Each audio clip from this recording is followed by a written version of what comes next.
gusto para mí poder acompañar la presentación de estas 3 nuevas publicaciones y me he permitido en un acto muy breve escribir un ensayo muy pequeño, reflexiones tonales alrededor de Pedro Infante.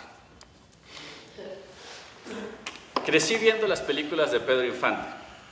Formo parte de esa vasta legión de mexicanos que recitan los diálogos de sus películas, que saben sus canciones y en mi caso, ¿por qué no decirlo si ya abrimos el tema? Escribo estas líneas en mi estudio donde tengo un cuadro del capitán Víctor Andrade, uno de sus personajes en Los Tres Huastecos. El cuadro lo conseguí en una feria. Era el premio mayor en uno de esos juegos donde lanzas canicas sobre un orificio y cada canica otorga puntos acumulables. Debo decir que jugué varias veces. Intenté que cada canica llegara al orificio indicado, pero al fallar, terminé comprando el cuadro, directo y sin canicas. En ese entonces, las Chivas Rayadas del Guadalajara jugaban los domingos al mediodía en el Estadio Jalisco. No recuerdo quién tenía los derechos de transmisión en esos tiempos, pero existía una regla. Si el Estadio Jalisco se llenaba, es decir, agotaba las localidades, entonces transmitían el partido en vivo en Guadalajara.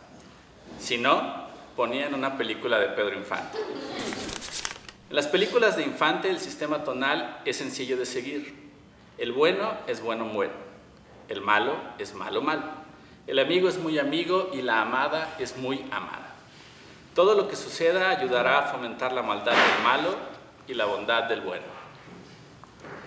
Las piezas dramáticas que nos convocan hoy operan en sistemas tonales complejos, cambiantes y evanescentes, muy alejados de mis películas dominicales, así que, aceptando lo pueril de esta introducción, reconozco que una forma clara para hablar de algo es hacerlo desde su opuesto, su sistema contrario.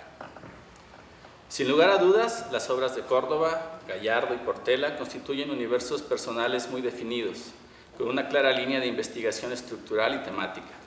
Abordan las relaciones humanas desde ángulos específicos y construyen el acento con la naturalidad de quien habla de lo que le interesa. Nos recuerdan en sus textos las infinitas opciones de ser humano, de relacionarse, y en particular, la inestabilidad ante una situación, circunstancia e individuo siempre en ebullición. Ninguno de los personajes se acota a un tono específico. Imposible encontrar al malo envuelto en maldad. Operan en sistemas impredecibles. Lo impredecible basado en una eterna retroalimentación entre el sujeto y el movimiento de la situación, en una suerte infinita de repercusiones que parece no terminarán cuando termine la obra, lo harán después, en la cabeza de los lectores, creativos o espectadores. Conveniencia, de Carlos Iván Córdoba. Todo espacio puede contener ficción, entonces todo espacio puede albergar utopías. Si el negocio es fabricar fantasías, una tienda de conveniencia se vuelve el epicentro de los que transitan una realidad modificada para que siga siendo real, pero mejor. Asistimos a un universo único, pero tenemos la suerte de que este universo expanda provocando variantes. De día puedes comprar el papel higiénico, de noche usarlo como la llave que abrirá una pirámide. Por un lado, la dueña de la tienda, por el otro, una mujer que gestiona fantasías. El rango de los habitantes intermedios representado por un carpintero con tintes de guionista. La aparición de un hombre muerto, con el rostro irreconocible, produce 2 serios problemas.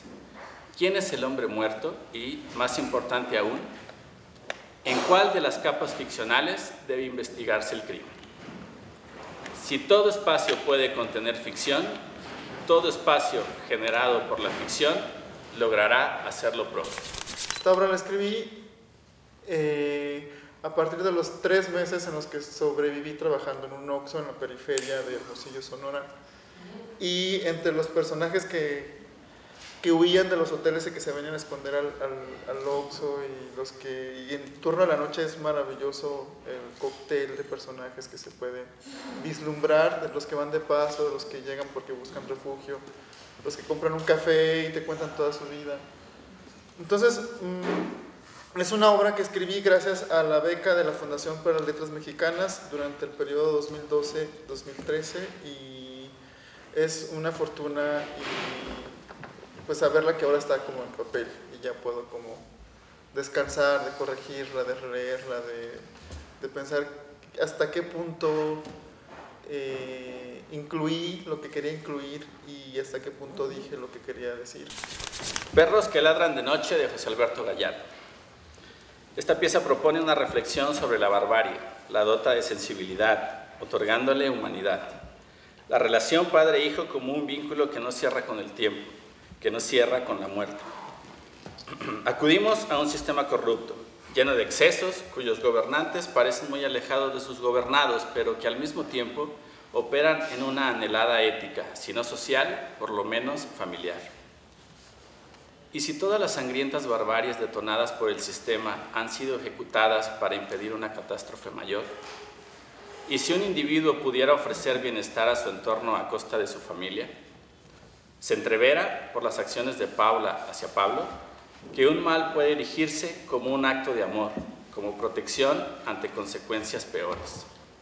Si la perfección es inalcanzable, se entrecruzan dos opciones: forzar el mal menor o permitir que todo siga su natural marcha hacia el caos total.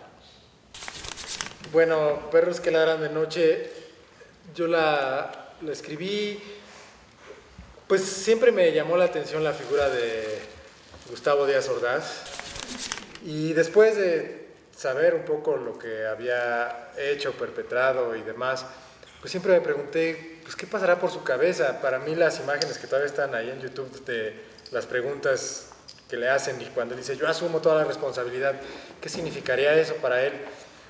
Y después pues pensé que al interior de su familia podrían estar algunas de las respuestas, al interior casi que de su cama. Y no me habría gustado entrar a su cama, desde luego, pero me imaginé que ahí habría... Y entonces Perros que ladran de noche pues un poco trata de un ficticio genocida inspirado en ese genocida y en su sucesor también.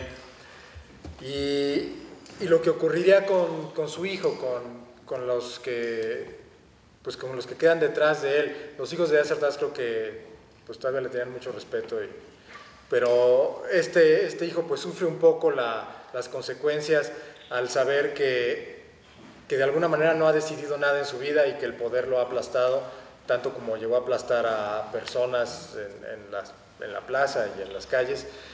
Y entonces ese es su gran conflicto, y un poco el gesto amoroso de su mujer es terminar con ese conflicto, otorgándole la muerte. Adiós y buena suerte, Escocia, de Gibran Portela. Dos piezas dramáticas en la misma publicación, las cuales, para fortuna de todos, son estructuralmente distintas y que vienen acompañadas de una guía musical para su lectura. A través de una lista de canciones, el autor escolta la escena rítmica y tonalmente. Encontramos una obra que sucede en un departamento, un grupo de amigos cuyo centro ceremonial es un sofá frente al televisor y la amistad sabiamente simbolizada en la relación entre un perro y una boa. Además, en Escocia, asistimos a una historia cuyo 5% ocurre en el baño del bar, mientras que el resto sucede en la cabeza de los personajes. Es un texto que nunca ocurrió, que bien podría durar eternamente o simplemente concluir en el primer minuto. No depende de nosotros, depende de ella y él, quienes oscilan entre la ensoñación, la narración y la evocación. Y bueno, según yo es como una comedia o algo por el estilo, como muy onda Jim Jarmusch o algo así, de tres amigos que están metidos en una casa y no van ni para atrás ni para adelante. Y bueno, a mí me gustan ese tipo de historias, ¿no? Y en Escocia, pues también fue como una especie de encargo que al final pues no fue encargo, también hice lo que yo quería hacer. Y nada, en esa obra como intenté, o quería como investigar, o intentar hacer que unos segundos duraran mucho tiempo, ¿no? En ese instante como donde te vas a morir o algo así, como qué pasa en esos segundos, ¿no? Antes de chupar faros y bueno, pues más o menos eso. La gran cavilación pudiera ser: si nadie puede ir contra su naturaleza, será mejor disfrutar el viaje juntos. Detonemos la coexistencia. En estas publicaciones encontramos 4 maneras de hacerlo y hacerlo bien. Con todo lo anterior, celebremos estos 3 nuevos libros de Ediciones El Milagro, cuyo acervo de teatro emergente aumenta felizmente, al mismo tiempo que, celebrando el contraste y la diversidad, seguimos uniéndonos a ese grito universal, ancestral, de epopeya: Pedro Infante no ha muerto. Muchas gracias.